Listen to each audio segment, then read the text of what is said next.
Americans have decided that India is a strategic partner now, and I think that's why there's a different way of treating Pakistan now. एक शिकस्त हुई है पाकिस्तान की 60 साल की खारिजा policy को। हिंदुस्तान ने क्या किया?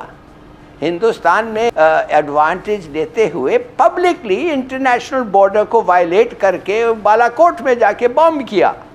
जिस वक्त भारत चढ़ाई कर रहा हो, तो क्या ये साइन ऑफ वीकनेस है या आप इसे भी समझते हैं कि ये अप्रोप्रिएट स्टेटमेंट है? और अगर इसके साथ हम ये देखें कि जिस तरह से वज़ीर-ए-आज़म इमरान खान साहब ने बात की, तो स्ट्रेटजिक पार्टनरशिप उनकी इंडिया के साथ है। जी। अमेरिका ने स्ट्रेटजिक पार्टनरशिप इंडिया के साथ बना रखी है, मुआहदे उनके साथ हो रहे हैं, गपशप मोहब्बत उनके साथ है। तो हम अब किस तरह से, और हमें फंसा भी दिया गया है। हेलो फ्रेंड्स, जय हिंद। हिंदुस्तान स्पेशल में स्वागत। अमेरिकी राष्ट्रपति द्वारा इमरान खान और पाकिस्तान को इग्नोर किए जाने का दर्द एक बार फिर इमरान खान की जुबान पर साफ तौर पर दिखाई दे रहा है। आज की वीडियो में आप देखेंगे कि इमरान खान इस दर्द को बताते हुए रोने ही वाला था। विदेशी पत्रकारों को दिए गए एक इंटरव्यू में इमरान खान ने इस पर न केवल अफसोस जताया, बल्कि ये भी कहा कि अमेरिका के भारत के साथ जाने से उन्हें बुरी तरह से नजरअंदाज किया जा रहा है।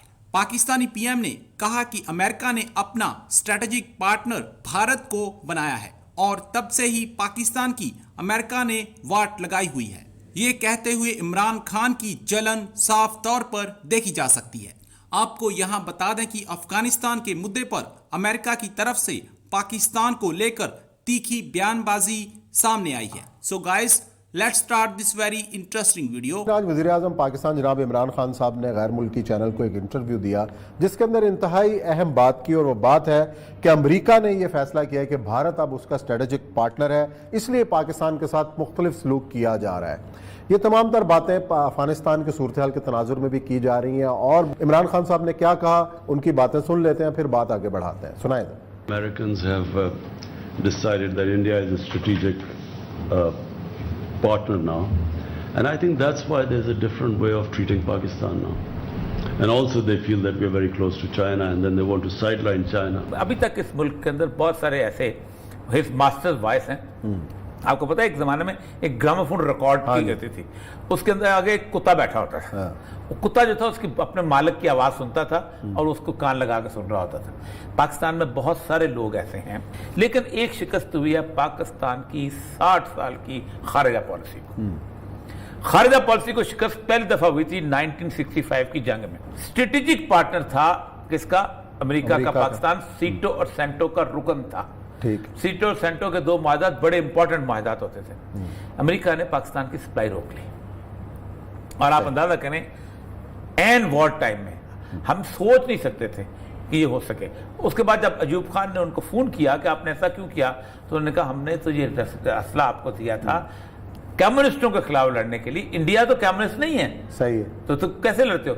और हालत ये थी कि पाकिस्तान ने बडाबीर का अड्डा अमेरिका को दिया था, जहां से एक U-2 त्यारा उड़ा था, जिसको रशियन ने मार गिराया था, और रशियन ने कहा था कि हमने उस पर रेड लाइन डाल दी। बडाबीर का अड्डा जो है ये पेशावर के पास है थोड़ी दूर। उसके बाद 71 की जो वॉर है उसके तो डोजियर अब इतने आम हो चुके हुए हैं कि मशरकी पाकिस्तान को अमेरिका ने जाने दिया, और मगरबी पाकिस्तान को खास तौर पे अपने असला दिखा के इंडिया से सीजफायर करा के इसको रखा।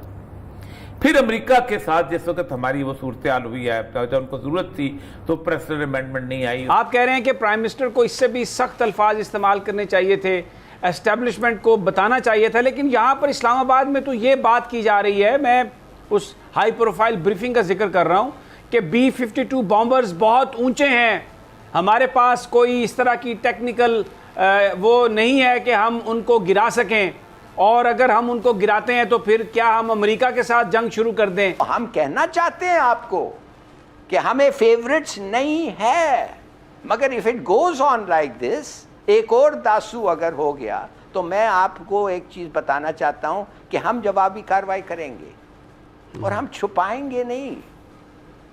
हिंदुस्तान ने क्या किया? हिंदुस्तान में एडवांटेज लेते हुए पब्लिकली इंटरनेशनल बॉर्डर को वायलेट करके बालाकोट में जाके बॉम्ब किया। मगर कहने की बात यह है कि दे मेड द पॉइंट कि तुम, अगर हम समझते हैं तुम्हारे से, वो समझते हैं क्या, वो तो फॉल्स फ्लैग था, मगर हमारे पास तो प्रूफ है, तो हम बैठेंगे नहीं विथ फोल्डेड हैंड्स। चाइना एक मुल्क, एक दुनिया का हाइपर पावर नहीं बैठेगा अगर उसके इंजीनियर्स कत्ले होते जाएं एक रोड पे हो या काराकोरम पे, रोज उन पे अटैक हो। अच्छा बासत साहब, अब ये कहना कि पाकिस्तान एक जंग का मुतहम्मिल नहीं हो सकता, या ये कहना कि जंग एक ऑप्शन नहीं है पाकिस्तान के वज़ीर-ए-आज़म की तरफ से, जिस वक्त भारत चढ़ाई कर रहा हो, एट्रोसिटीज़ भी वहाँ से आ रही हो, अफ़गानिस्तान के अंदर भी ये मामला चल रहे हों, तो क्या ये साइन ऑफ वीकनेस है या आप इसे भी समझते हैं कि ये अप्रोप्रिएट स्टेटमेंट है? देखिए, मैंने कभी भी ये नहीं कहा कि आप जो है अमेरिका के साथ खुल के बात न करें और अपने मफादात को प्रोटेक्ट न करें। मेरा सिर्फ ये कहना था कि बाज़ औक़ात ये ज़्यादा बेहतर होता है कि पब्लिक डोमेन में कुछ चीज़ें डिस्कस न की जाएं। जहाँ तक भारत का ताल्लुक़ है, जब ये प्राइम मिनिस्टर ने स्टेटमेंट दी थी कि war is not an option, तो मैंने उस वक्त भी कहा था कि आपकी 50% जो डिप्लोमेसी है वो तो ख़त्म हो गई, क्योंकि डिप्लोमेसी में वॉर एक ऑप्शन रहता है। और जब आप ये खुला ये कहना शुरू कर दें कि war is not an option, तो फिर आपने ये इतनी बड़ी आर्मी रखी क्यों हुई है, फिर आपने ये इतने अपनी कन्वेंशन और न्यूक्लियर कैपेबिलिटी आप क्यों बढ़ा रही हैं? ठीक है, डिटरेंस एक पर्पज़ है, लेकिन war is always an option. आप दूसरी तरफ देख लेंगे, ऐसा नहीं होता। इसलिए मैं कहता हूँ कि जो है बाज़ चीज़ें जो होती हैं उनका पब्लिक में डिस्कस ना ही करना बेहतर होता है। लेकिन जब आप अमेरिका से बात कर रहे हैं, हमारे अभी नेशनल सिक्योरिटी एडवाइज़र और DGISI वहाँ गए हुए थे, तो मैं उनसे तवक्को रख सकता हूँ कि उन्होंने अपनी जो पोजीशन है वो खुल के बयान की होगी। हमें भी इंगेज रखना चाह रहे थे, चाइना को भी इंगेज रखना चाह रहे थे, रशिया को भी रखना चाह रहे थे। इस काम के लिए उन्होंने इंडिया को चूज़ किया कि वो आगे आए और वो उनकी हेल्प करे। देखें, अगर तालिबान अफ़गानिस्तान में मुकम्मल तौर पे कंट्रोल हासिल कर लेते हैं और हुकूमत बना लेते हैं और वो ताकत में आ जाते हैं मुकम्मल तौर पर, तो ये भी पाकिस्तान के लिए कोई खुशी की बात नहीं है। पाकिस्तान के अंदर जो हमारे दुश्मन हैं, जो कि तहरीक तालिबान पाकिस्तान वाले हैं, वो भी ये बात सोचना शुरू कर देंगे कि देखें, साथ वाली हुकूमत जो है वो तालिबान ने हासिल कर ली है और ये तो इस तरह से हम आगे बढ़ सकते हैं। तो इस तरह के जो सोचें हैं ये डेवलप होंगी। और अगर इसके साथ हम ये देखें कि जिस तरह से वज़ीर-ए-आज़म इमरान खान साहब ने बात की कि हम इस तरह से अब काम नहीं कर सकते, नहीं चल सकते साथ, तो स्ट्रेटजिक पार्टनरशिप उनकी इंडिया के साथ है। जी। अमेरिका ने स्ट्रेटजिक पार्टनरशिप इंडिया के साथ बना रखी है, मुआहदे उनके साथ हो रहे हैं, गपशप मोहब्बत उनके साथ है। तो हम अब किस तरह से, और हमें फंसा भी दिया गया है।